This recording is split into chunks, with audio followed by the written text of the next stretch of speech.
7 seconds, so that's quicker. This one feels more fluid. It feels like this one's got a higher frame rate than this one.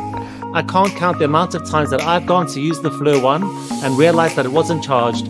With the P2 Pro, as long as your phone's got power, you're good to go. I'm just gonna show you the differences.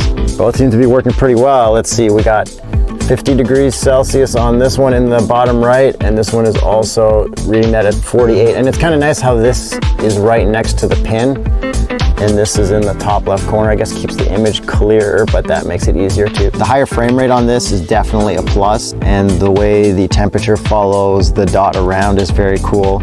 But then again, I do like how this is against the black background, so you can see the temperature very visibly at all times. Image quality is another area where the P2 Pro really shines. The thermograms it produces are sharper and more detailed than the FLIR One. That extra clarity makes it so much easier to spot subtle temperature differences, like heat escaping through poorly insulated walls or gaps around doors and windows. All in all, the P2 Pro is just more convenient. It's smaller, lighter, and powered directly by your phone, so you don't have to worry about charging it separately. It's faster to get going, and it offers far better image quality and more features for analyzing heat distribution and temperature differences. So whether you're tracking down drafts, checking your radiators, or inspecting underfloor heating, the P2 Pro makes it really easy to do. I think it's a fantastic tool for homeowners who want to improve energy efficiency or troubleshoot heating issues.